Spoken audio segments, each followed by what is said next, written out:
बिस्मिल्लाहिर्रहमानिर्रहीम अस्सलाम वालेकुम जी। तो स्टूडेंट्स, क्या हाल है? उम्मीद है आप सब ठीक ठाक होंगे।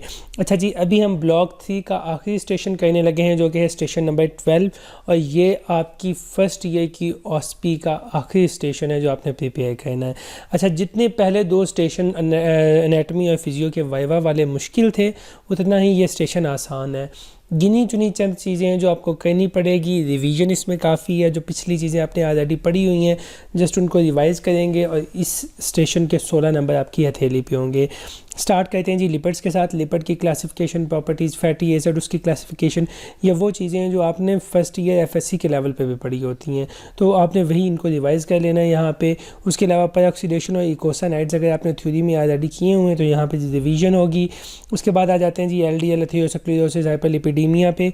तो पीछे अगर आपने जो पहले मैंने चीज़ें आपको बताई हुई हैं और ई बुक्स अगर आपने याद की हुई हैं तो आपको पता होगा कि हमने की हुई है। हमने जब लिपिडीमिया की वो रिपोर्ट पढ़ी थी ना, लिपिड प्रोफाइल, और इसमें डिस्कस किया था कि जी क्या कुछ होता है, वो एलडीएल होता है, कोलेस्ट्रॉल होता है, एचडीएल होता है, वीएलडीएल होता है, किन चीज़ों में ये राइज़ करता है, किन में फॉल करता है।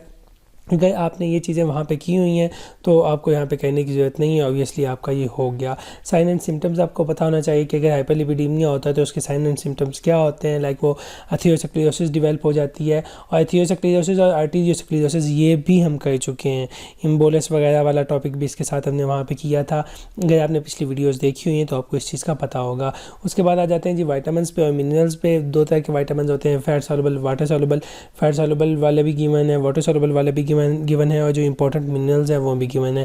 अच्छा, मैं कोशिश करूँगा कि इसके रिगार्डिंग जो वाइटामिन्स के रिगार्डिंग इंपॉर्टेंट चीज़ें ना, याद करने वाली चीज़ें हैं जो कि ऑस्पी या वाइवा में पूछी जा सकती हैं, वो मैं साथ में ग्रुप में शेयर कर दूँगा, व्हाट्सएप वाला ग्रुप में। अच्छा, उसके बाद आ जाते हैं जी अगले पोर्शन पे, पोर्शन नंबर 2। यहाँ पे आपको क्लिनिकल टच थोड़ा ज़्यादा मिलेगा। आपको क्लिनिकल चीज़ें याद करनी पड़ेंगी। लाइक जेनेटिक डिफेक्ट कौन सा होता है एम्फीसीमा में और फाइब्रोसिस में, ये आपको याद करना पड़ेगा। COPD, cystic fibrosis, respiratory distress syndrome, इनकी बायोकेमिकल बेसिस आपको याद करनी पड़ेंगी। क्योंकि यूएचएस अभी ज़्यादा आपकी जो क्लिनिकल चीज़ें उन पे फोकस कर रहा है।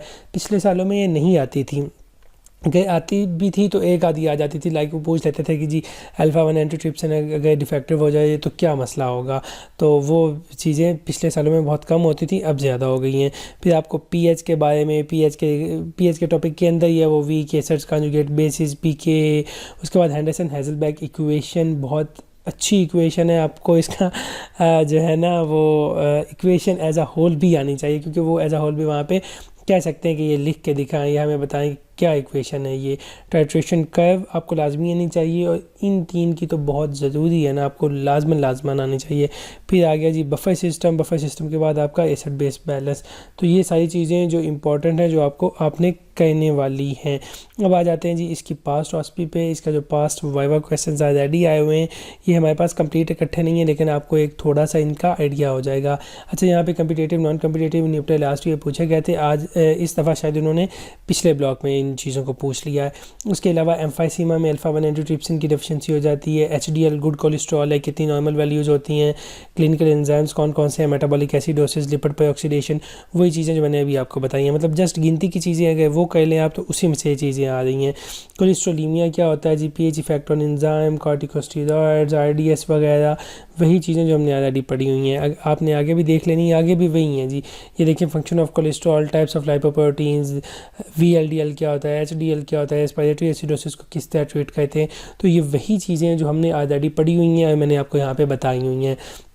इसका मतलब कि ये वाले 16 नंबर हैं, ये आप इंशाल्लाह 1 घंटे की दिल लगा के प्रिपरेशन करें तो आप आराम से कर सकते हैं। अगर आपका कोई भी क्वेश्चन हो, कोई भी क्वेरी हो, आप नीचे कमेंट बॉक्स में पूछ सकते हैं, या आप डायरेक्टली मुझे इंस्टाग्राम पे मैसेज कर सकते हैं। एज़ सून एज़ पॉसिबल मैं आपको रिप्लाई कर दूँगा।